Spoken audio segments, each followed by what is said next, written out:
রাজাধিরাজ রাজাধিরাজ অসুররাজ তোমাকে মানে ছাড় দেবে, অন্য দেশের মতো নষ্ট করবে না। করের দ্বারা হয়তো তোমার কাছে একটা কর নিযুক্ত করবে, সেটা তুমি তাকে দেবে। দেওয়ার কারণে তোমার দেশকে আর নষ্ট করবে না, কিংবা তোমাকে আর বধ করবে না, এই কথা বলে পাঠায়। তখন তখন রবশাখী বলতে আসে, আমরা দেখব 11:36 হালেলুয়া পড়ছি, যিশায় 36:11।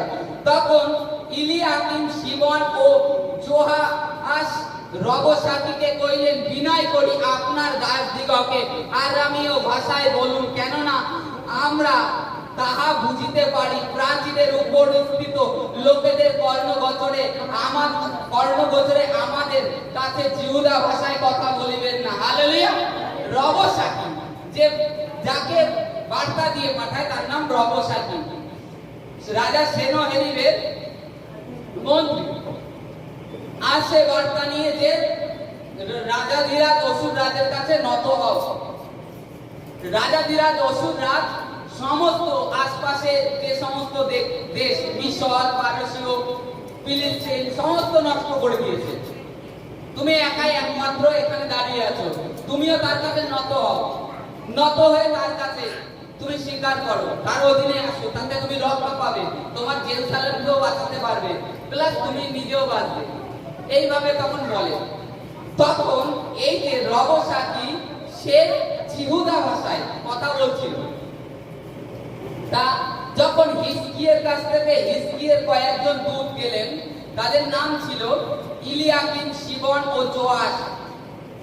এই তিনজন গিয়েছিল তার সেই রবশাখীর সাথে দেখা করতে। এই যে রবশাখী দূত বার্তা পাবো মানে সংবাদ নিয়ে আসে, নিয়ে যায়। তা সে ইসরায়েলি ভাষায়, এখানে লেখা আছে জিহুদা ভাষায় কথা বলছে। তা বলছে, আমি তোমাদেরকে এখানে এই তিনজন বলছে, এই হিজকিয় রাজার যে দূত, তারা বলছে তোমরা হচ্ছে গিয়ে তোমাদের আরামীয় ভাষায় কথা বলো, আমরা সেটা বুঝতে পারি, কিন্তু ইসরায়েল জিহুদা ভাষায় কথা বলো না। কিন্তু এখানে সে উত্তর দিল যে, পরে দেখবো আরেকটু, কিন্তু রবশাখী বলিলেন, আমার প্রভু তোমার প্রভুর কাছে এবং তোমারই কাছে এই কথা বলি কহিয়া আমাকে পাঠাইয়াছেন। ওই যে লোকেরা তোমাদের সহিত আপন আপন বিষটা খাইতে ও আপন আপন মূত্র পান করিতে প্রাচীর উপরে বসিয়া আছে, উহাদের কাছে তিনি কি পাঠান নাই? হালেলুয়া। যদি আমি আরামীয় ভাষায় এখানে বলে যাই যে রাজা সেনাহেরিব এই বার্তা দিয়ে পাঠিয়েছে, সেটা তাহলে কি হবে? তোমরা তিনজনই বলবে, কিন্তু তোমাদের যে আশপাশে যে প্রাচীরের উপরে আরো যে লোক দাঁড়িয়ে আছে তারা তো বলবে না।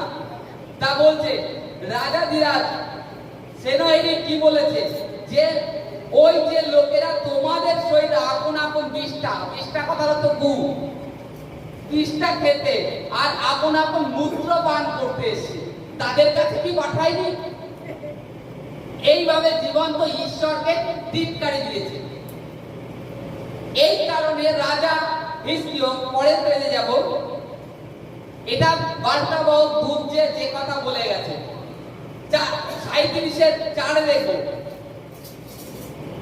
হালেলুয়া। 37:4 বলছি, যিশায়, জীবন্ত ঈশ্বরকে টিটকারি দিবার জন্য আপন প্রভু অসুর রাজের প্রেরিত রবশাখী যে সকল কথা কইলেন, হয়তো আপনার ঈশ্বর সদাপ্রভু শুনিয়াছেন এবং তাহাকে সেই সকল কথা ও জন্য তিরস্কার করিবেন, যাহা আপনার ঈশ্বর সদাপ্রভু শুনিয়াছে। অতএব যে অবশিষ্ট অংশ এখনো আছে, আপনি তাহার নিমিত্ত প্রার্থনা উৎসর্গ করুন। হালেলুয়া।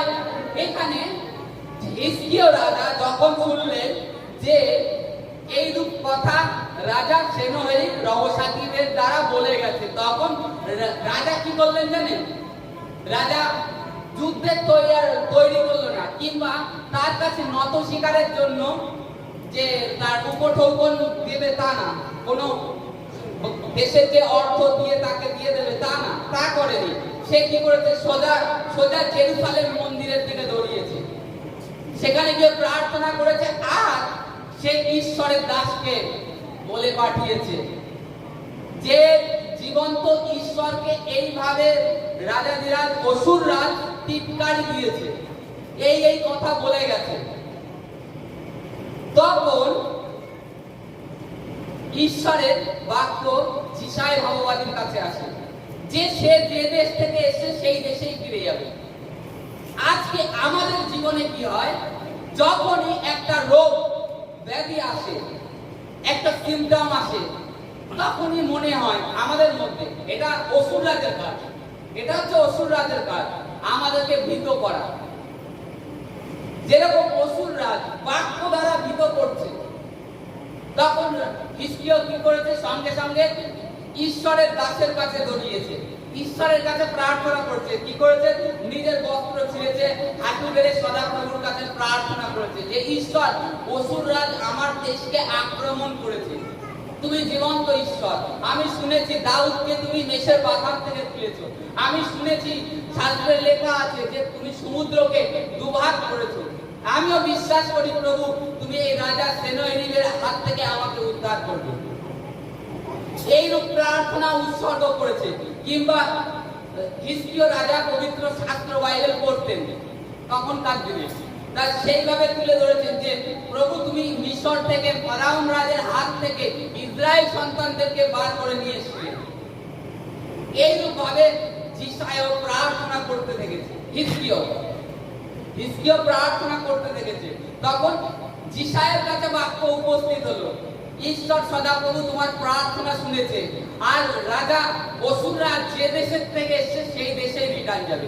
আজকে আমাদের জীবনেও যে কোনো, যখন আমরা প্রভুর পথে চলি, যে কোনো সমস্যা ব্যাধি আসুক, অসুরের থেকে এসে আবার কি হবে, রিটার্ন চলে যাবে। কি বলছে এখানে, রিটার্ন ব্যাকে যাবে। আপনার জীবনে চিরস্থায়ী নয়, আমাদের জীবনে চিরস্থায়ী নয়, ওটা রিটার্ন যাবে। কারণ এটা অসুর রাজের পরিকল্পনা, দিয়াবলের পরিকল্পনা, নাশ করা। তা এখানে যখন হিজকিয়া প্রার্থনা করে তখন যিশায়ের কাছে বাক্য উপস্থিত হয়। তারপরে যখন 14 যাব, 14 এই বাক্য 14, হিজকিয়া দূতগণের হস্ত হইতে পত্রখানি লইয়া পাঠ করিলেন। পরে হিজকিয়া সদাপ্রভু গিয়ে উঠিয়া গেলেন এবং সদাপ্রভুর সম্মুখে তাহার বিস্তার করিলেন আর হিজকিয়া সদাপ্রভুর কাছে প্রার্থনা করিলেন, কইলেন, হে বাহিনীগণের সদাপ্রভু, ইসরায়েলের ঈশ্বর, পরবর্তের অসীম যে তুমি, কেবল মাত্র তুমি পৃথিবীর সমস্ত রাজ্যের ঈশ্বর, তুমি আকাশ মণ্ডল ও পৃথিবীর নির্মাণ করিয়াছ। হে সদাপ্রভু কর্ণপাত করিয়া শুনো, হে সদাপ্রভু চক্ষু উন্মিলন করিয়া দেখো, জীবন্ত ঈশ্বরকে টিটকারি দিবার জন্য সনহেরি যে সকল কথা বলিয়া পাঠাইয়াছে তাহা শুনো। সত্য বটে, হে সদাপ্রভু, অসুর রাজা সর্বদেশীয় লোকদিগকে ও তাহাদের দেশ সকল বিনষ্ট করিয়াছে এবং তাহাদের দেবগণকে অগ্নি নিক্ষিপ্ত করিয়াছে, কারণ তাহারা ঈশ্বর নয়, কিন্তু মনুষ্যের হস্তের কার্য, কাষ্ঠ ও প্রস্তর, এই জন্য উহারা তাহাদিগকে বিনষ্ট করিয়াছে। অতএব এখন হে আমাদের ঈশ্বর সদাপ্রভু, তুমি তাহার হস্ত হইতে আমাদিগকে নিস্তার করো, তাহাতে পৃথিবীর সমস্ত রাজ্য জানিতে পারিবে যে তুমি কেবল মাত্র তুমি সদাপ্রভু। হালেলুয়া। কি প্রার্থনা করলো হিজকিয়া? প্রার্থনা করলো, অসুর রাজ জীবন্ত ঈশ্বরকে টিটকারি দিয়েছে। কাকে? জীবন্ত ঈশ্বরকে টিটকারি দিয়েছে। কি বলে? এই বলে টিটকারি দিয়েছে যে প্রথমত অসুররাজ এইভাবে, যে হিজকিয়া রাজা তোমাদেরকে বিশ্বাস না জন্মা যে তোমাদের ঈশ্বর সদাপ্রভু তোমাদেরকে রক্ষা করবে। আগেই যে রবসাকি সে মানুষকে নিরাশ করেছে, যারা প্রাচীর উপরে দাঁড়িয়ে বাক্য শুনছিল, যে হিজকিয়া তোমাদেরকে এই বলে বিশ্বাস না জন্মাক যে ঈশ্বর সদাপ্রভু রক্ষা করবে। যখন হিজকিয়্যাহ রাজা প্রার্থনা করলেন, কি বললেন 19-এর নিচে, কারণ তাহারা ঈশ্বর নয়। রাজা সনহেরিব সমস্ত দেশ আক্রমণ করেছে, তারা নাশ হয়ে গেছে, তারা মারা গেছে, কারণ তারা ঈশ্বর নয়। তারা ঈশ্বর নয়, তারা মানুষের হাতের কার্য মাত্র। কাঠ দিয়ে তৈরি, পাথর দিয়ে, এভরিথিং দিয়ে তৈরি। কিন্তু তুমি একমাত্র ঈশ্বর সদাপ্রভু, আর তুমি কলবদ্ধের অসীম ঈশ্বর। কেবলমাত্র তুমি সদাপ্রভু, কেবলমাত্র তুমি সদাপ্রভু। হিজকিয়্যাহর প্রার্থনা যখন এরকম বিপদ সামনে, সে কিন্তু নিরাশ হয়নি, ভীত হয়েছে যে সেনাবাহিনী আক্রমণ করছে, হয়তো আমাকে ধরলে আমাকেও মারবে, আমার পরিবারকে মারবে, প্লাস এই যে ইসরায়েল সন্তান এদেরকেও মারবে, আর এদের মধ্যে থেকে কিছু বন্দীও করে দিয়ে যাবে। হিজকিয়্যাহ রাজা জানতেন এই সমস্ত, তার মনে চেতনা দিয়েছে যে আকাশ দেশে এই সমস্ত কিছু হচ্ছে, কিন্তু তার বাক্য দেখুন, ঈশ্বরের কাছে যে বাক্যটা প্রার্থনায় উৎসর্গ করেছে, বাক্য যে বাক্যটা ব্যবহার করেছে, এই ভয়ের সময় চারিদিকে মনে করুন আপনার এই চারিপাশে শত্রু আক্রমণ করে আসে, ঘিরে আছে আপনাকে ধরবার জন্য, তখন আপনার মুখে কি না গিয়ে নত হই তাদের কাছে, সনহেরিবের কাছে নত হই, আপন উপঠৌকন তাকে দিয়ে দিই, তার দাস হয়ে যায়, তার দাস হয়ে যায়। কিন্তু সে কিন্তু তা করেনি। এই বিপদের মধ্যেও সে ঈশ্বরের কাছে প্রার্থনা উৎসর্গ করেছে যে হে সদাপ্রভু, যে সমস্ত দেশ নষ্ট করেছে, মিশর, পারসীয়, আমালিক, এরা ঈশ্বর, তারা ঈশ্বরের সেবা করে না, তারা তো মানুষের হাতের কার্যের তৈরি জিনিসের সেবা করে। কিন্তু তুমি করুবদ্ধের অসীম, তুমি সদাপ্রভু, পৃথিবীর সমস্ত কিছু নির্মাণ কর্তা, তুমি এই সমস্ত সৃষ্টি করেছো, আর তুমি পারো এই রাজা সেনাবাহিনীর হাত থেকে উদ্ধার করতে। এইভাবে বাক্য ব্যবহার করেছে। আজকে আমাদের জীবনে কি হয়, যখনই রোগ ব্যাধি হয়, আমরা যার সেবা করেছি না জেনে, তারা ঈশ্বর নয়। এই কারণে এখনো বর্তমানে যারা তাদের কাছে পরিবাদ করছে, তারা নিদ্রাবাদ করছে, মারা যাচ্ছে। জগতে দেখুন ভালো করে,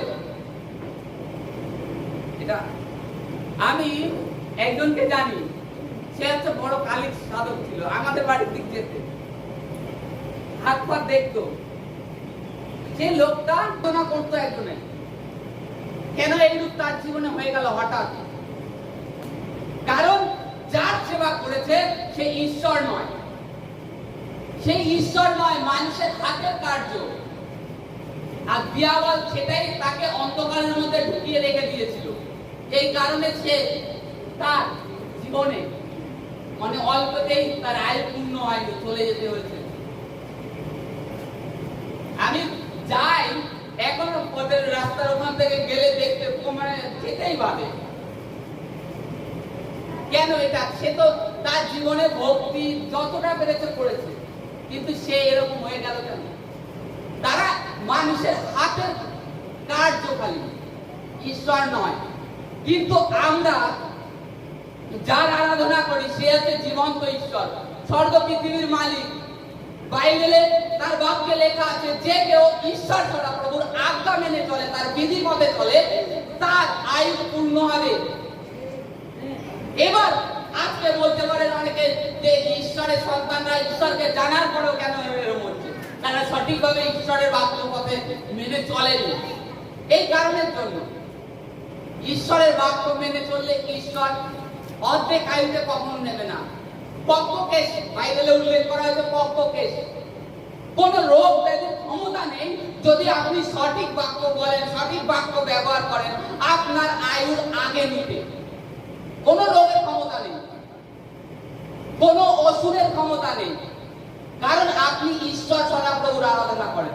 আজকে হিজকিয়্যাহ রাজা ওই বিপদের মুখের মধ্যে, বিপদের সময় মধ্যেও সে কখনো নিরাশ হয়ে গেছে, মনের থেকে ভেঙে গেছে, কিন্তু তার মুখে যে বাক্য, সেই বাক্যটাকে একবারও নিরাশ হতে দেয়নি।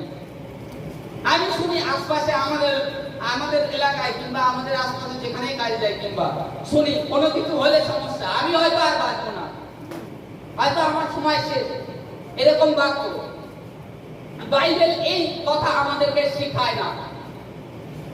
বাইবেল এটাই শেখায় যে ঈশ্বরের ধন্যবাদ করো সদা সর্বদা, আর বাক্য, তোমার বাক্যকে তুমি সামলে রাখো। জিহোবার অধীনে জীবন ও মৃত্যু রয়েছে। আজকে হিজকিয়া রাজার জীবনে এত সমস্যা গিয়েছে, আর চারি সাইডে শত্রু আক্রমণ করে রয়েছে, অথচ তার মধ্যেও সে প্রার্থনা করছে যে হে ঈশ্বর, তুমি সমস্ত পৃথিবীর সৃষ্টিকর্তা, আর যাদেরকে নষ্ট করেছে তারা তো মানুষের হাতের কার্য মাত্র, তারা ঈশ্বর নয়, এই কারণের জন্য তারা নাশ হয়ে গেছে। আজকে আপনি যখন ঈশ্বরকে জেনেছেন আপনার জীবনে, আগে আপনার যা ছিল ছিল, কিন্তু এখন আপনি ঈশ্বরকে জেনেছেন, আর ঈশ্বর আপনাকে আপনার আয়ু পূর্তিতে নেবে। বাইবেল প্রতিজ্ঞা করছে যদি আপনি ঈশ্বরের বাক্য মেনে চলেন আর আপনি যদি ঈশ্বরের সন্তান হয়ে থাকেন, তাহলে আপনাকে পৃথিবীর কোনো শক্তি নেই যে নিয়ে যাবে তার আগে। এই হিজকিয়া রাজার পরের অধ্যায়ে লেখা আছে হিজকিয়া রাজার ক্যান্সার হয়েছে। ক্যান্সার হয়েছে, বাইবেলে লেখা আছে একটা ঘা, কোট, অর্থাৎ ক্যান্সারের কোট ছিল ওটা। সেই সময় তো অত ডাক্তার বলতো না, কিন্তু মৃত্যুর ফোড়া বলতো, মৃত্যুর ফোড়া। ক্যান্সার হয়েছিল, তা সেই ক্যান্সারে তখন হিজকিয়া রাজা কি করলো, সে ঈশ্বরের প্রাঙ্গণে গেল, গিয়ে কেঁদে কেঁদে প্রার্থনা করছে, হে ঈশ্বর, আমি এত শিগগিরই যাব না, হে ঈশ্বর, আমি তোমার আজ্ঞা পথে আমি সমস্ত হৃদয় থেকে পালন করেছি। যিশাই ভগবানী এসে বলে গেল, তুমি তোমার বাড়ির যে সম্পত্তি আছে, তোমার যাকে যা দেওয়ার দরকার তাকে দিয়ে দাও, তোমার আয়ু আর বেশি দিন নেই, অল্প কয়েকদিন আছে। তখন রাজা হিজকিয়া সদাপ্রভু গিয়ে কেঁদে কেঁদে বলছে যে এই ঈশ্বর, আমি এত শিগগিরই যাব না, আর আমি তোমার পথে নিজেকে সামলে রেখে চলেছি। খুব কান্নাকাটি প্রার্থনা করেছে। যিশাই রিটার্ন চলে গেছে, মনে করেন এখান থেকে টাউন অবধি চলে গেছে। যিশাইয়ের কাছে আবার ঈশ্বরের বাক্য উপস্থিত হলো, যাও তুমি রাজা হিজকিয়াকে গিয়ে বলো, ওর আয়ু আমি আরো 15 বছর বৃদ্ধি করলাম, ওর ডুমুর গাছের পাতা তুলে ওই ভোরের উপরে লাগা, ওর ভোর ভালো হয়ে যাবে। সেই ক্যান্সারের পর শুকিয়ে গেল, সে আবার 15 বছর আয়ু পেল।